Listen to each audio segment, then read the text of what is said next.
شروع اللہ کا نام لے کر جو بڑا مہربان نہایت رحم والا ہے۔ الف لام را، یہ اللہ کی کتاب اور قرآن روشن کی آیتیں ہیں۔ کسی وقت کافر لوگ آرزو کریں گے کہ اے کاش وہ مسلمان ہوتے۔ اے نبی، ان کو ان کے حال پر رہنے دو کہ کھا پی لیں اور فائدے اٹھا لیں، اور لمبی لمبی آرزویں ان کو دنیا میں مشغول کیے رکھیں۔ آخر کار ان کو اس کا انجام معلوم ہو جائے گا۔ اور ہم نے کوئی بستی ہلاک نہیں کی مگر اس کا وقت مقرر لکھا ہوا تھا۔ کوئی امت اپنی مدت مقررہ سے نہ آگے نکل سکتی ہے اور نہ پیچھے رہ سکتی ہے۔ اور کفار کہتے ہیں کہ اے شخص جس پر نصیحت کی کتاب نازل ہوئی ہے، تو دیوانہ ہے۔ اگر تو سچا ہے تو ہمارے پاس فرشتوں کو کیوں نہیں لے آتا؟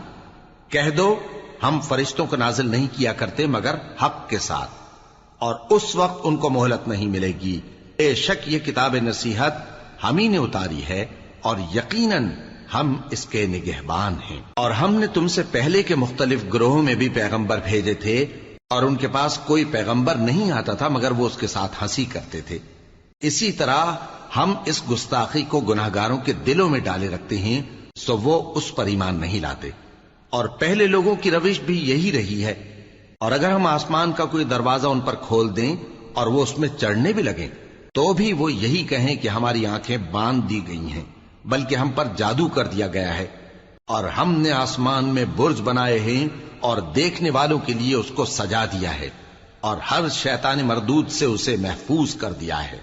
ہاں، اگر کوئی چوری سے سننا چاہے تو ایک روشن انگارہ اس کے پیچھے لپکتا ہے، اور زمین کو ہم نے پھیلایا اور اس میں پہاڑ بنا کر رکھ دیے، اور اس میں ہر ایک چیز اندازے سے اگائی۔ اور ہم نے تمہارے لیے اور ان لوگوں کے لیے جن کو تم روزی نہیں دیتے اس میں معاش کے سامان پیدا کیے، اور ہمارے ہاں ہر چیز کے خزانے ہیں، اور ہم اس کو بمقدار مناسب اتارتے رہتے ہیں۔ اور ہم ہوائیں چلاتے ہیں جو پانی سے بھری ہوئی ہوتی ہیں، سو ہم آسمان سے مے برساتے ہیں، پھر ہم تم کو اس کا پانی پلاتے ہیں، اور تم تو اس کا خزانہ نہیں رکھتے۔ اور یقیناً ہم ہی حیات بخشتے اور ہم ہی موت دیتے ہیں، اور ہم ہی سب کے وارث ہوں گے۔ اور جو لوگ تم میں پہلے گزر چکے ہیں ہم کو معلوم ہے، اور جو پیچھے آنے والے ہیں وہ بھی ہم کو معلوم ہے۔ اور تمہارا پروردگار قیامت کے دن ان سب کو جمع کرے گا، وہ بڑا دانا ہے، خبردار ہے۔ اور ہم نے انسان کو کھنکھناتے سڑے ہوئے گارے سے پیدا کیا ہے، اور جنوں کو اس سے بھی پہلے بے دھوئیں کی آگ سے پیدا کیا تھا۔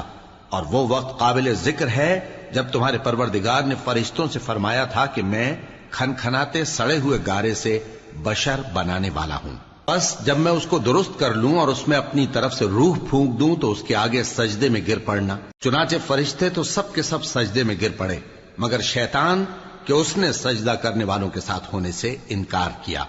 فرمایا اے ابلیس، تجھے کیا ہوا کہ تو سجدہ کرنے والوں میں شامل نہ ہوا؟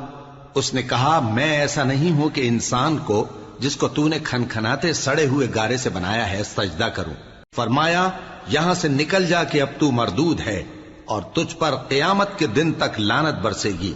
اس نے کہا کہ پروردگار مجھے اس دن تک مہلت دے جب لوگ مرنے کے بعد زندہ کیے جائیں گے۔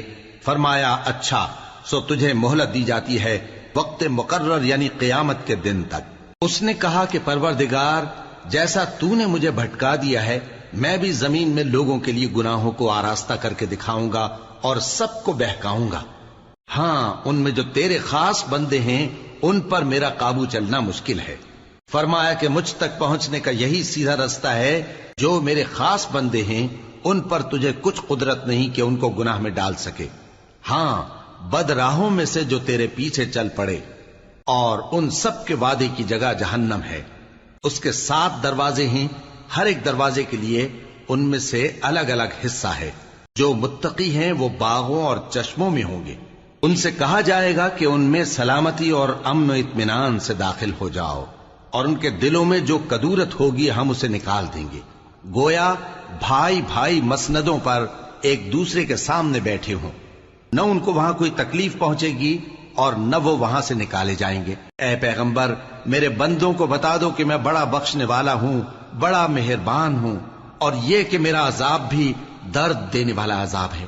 اور ان کو ابراہیم کے مہمانوں کا احوال سنا دو۔ جب وہ ابراہیم کے پاس آئے تو سلام کہا، انہوں نے کہا کہ ہمیں تو تم سے ڈر لگتا ہے۔ مہمانوں نے کہا کہ ڈریے نہیں، ہم آپ کو ایک دانشمند لڑکے کی خوشخبری دیتے ہیں۔ وہ بولے کہ جب مجھے بڑھاپے نے آ پکڑا تو تم خوشخبری دینے لگے، اب کاہے کی خوشخبری دیتے ہو؟ انہوں نے کہا کہ ہم آپ کو سچی خوشخبری دیتے ہیں، سو آپ مایوس نہ ہوں۔ ابراہیم نے کہا کہ اللہ کی رحمت سے مایوس ہونا تو گمراہوں کا کام ہے۔ پھر کہنے لگے کہ فرشتوں، تمہارا اصل کام کیا ہے؟ انہوں نے کہا کہ ہم ایک گناہگار قوم کی طرف بھیجے گئے ہیں کہ اس کو عذاب کریں، مگر لوط کے گھر والے کہ ان سب کو ہم بچا لیں گے، البتہ ان کی بیوی کہ اس کے لیے ہم نے ٹھہرا دیا ہے کہ وہ پیچھے رہ جائے گی۔ پھر جب فرشتے لوط کے گھر آئے تو انہوں نے کہا کہ تم تو ناآشنا سے لوگ ہو۔ وہ بولے کہ نہیں، بلکہ ہم آپ کے پاس وہ چیز لے کر آئے ہیں جس میں لوگ شک کرتے تھے، اور ہم آپ کے پاس یقینی بات لے کر آئے ہیں اور ہم سچ کہتے ہیں۔ تو آپ کچھ رات رہے سے اپنے گھر والوں کو لے نکلیں اور خود ان کے پیچھے چلیں، اور آپ میں سے کوئی شخص پیچھے مڑ کر نہ دیکھے، اور جہاں آپ کو حکم ہو وہاں چلے جائیے۔ اور ہم نے لوط کی طرف وہی بھیجی کہ ان لوگوں کی جڑ صبح ہوتے ہوتے کاٹ دی جائے گی، اور اہل شہر لوط کے پاس خوش خوش دوڑے آئے۔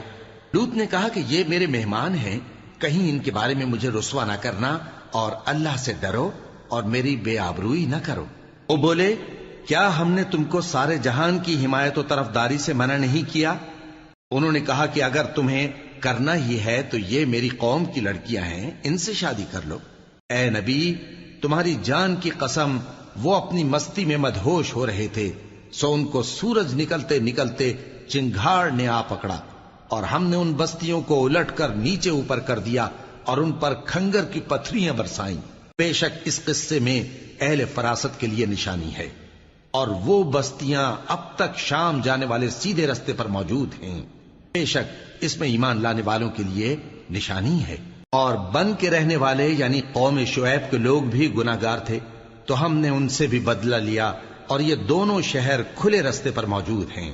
اور وادی ہجر کے رہنے والوں نے بھی پیغمبروں کی تکذیب کی، ہم نے ان کو اپنی نشانیاں دیں اور وہ ان سے منہ پھیرتے رہے، اور وہ پہاڑوں کو تراش تراش کر گھر بناتے تھے کہ امن و اطمینان سے رہیں گے۔ آخر زوردار آواز نے ان کو صبح ہوتے ہوتے آ پکڑا، اور جو کام وہ کرتے تھے وہ ان کے کچھ بھی کام نہ آئے۔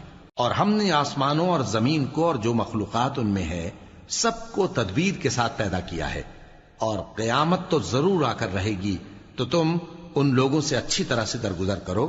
کچھ شک نہیں کہ تمہارا پروردگار ہی سب کچھ پیدا کرنے والا ہے، جاننے والا ہے۔ اور ہم نے تم کو 7 آیتیں جو نماز میں دہرا کر پڑھی جاتی ہیں، یعنی سورہ الحمد اور عظمت والا کلام عطا فرمایا ہے۔ ہم نے کفار کی کئی جماعتوں کو جن کو فوائد دنیاوی سے نوازا ہے، تم ان کی طرف رغبت سے آنکھ اٹھا کر نہ دیکھنا، اور نہ ان کے حال پر رنج و غم کرنا، اور مومنوں کے ساتھ تواضع سے پیش آنا، اور کہہ دو کہ میں تو اعلانیہ ڈر سنانے والا ہوں، اور ہم ان کفار پر اسی طرح عذاب نازل کریں گے جس طرح ان لوگوں پر نازل کیا جنہوں نے تقسیم کر دیا، یعنی قرآن کو کچھ ماننے اور کچھ نہ ماننے سے ٹکڑے ٹکڑے کر ڈالا۔ سو تمہارے پروردگار کی قسم، ہم ان سے ضرور پرسش کریں گے ان کاموں کی جو وہ کرتے رہے۔ پس جو حکم تم کو اللہ کی طرف سے ملا ہے وہ لوگوں کو بے دھڑک سنا دو، اور مشرکوں کا ذرا خیال نہ کرو۔ ہم تمہیں ان لوگوں کے شر سے بچانے کے لیے کافی ہیں جو تم سے ہنسی کرتے ہیں، جو اللہ کے ساتھ کوئی اور معبود قرار دیتی ہیں، سو ان قریب ان کو ان باتوں کا انجام معلوم ہو جائے گا۔ اور ہم جانتے ہیں کہ ان کی باتوں سے تمہارا دل تنگ ہوتا ہے، تو تم اپنے پروردگار کی تسبیح کہتے اور اس کی خوبیاں بیان کرتے رہو، اور سجدہ کرنے والوں میں سے ہو جاؤ، اور اپنے پروردگار کی عبادت کیے جاؤ یہاں تک کہ تمہاری موت کا وقت آ جائے۔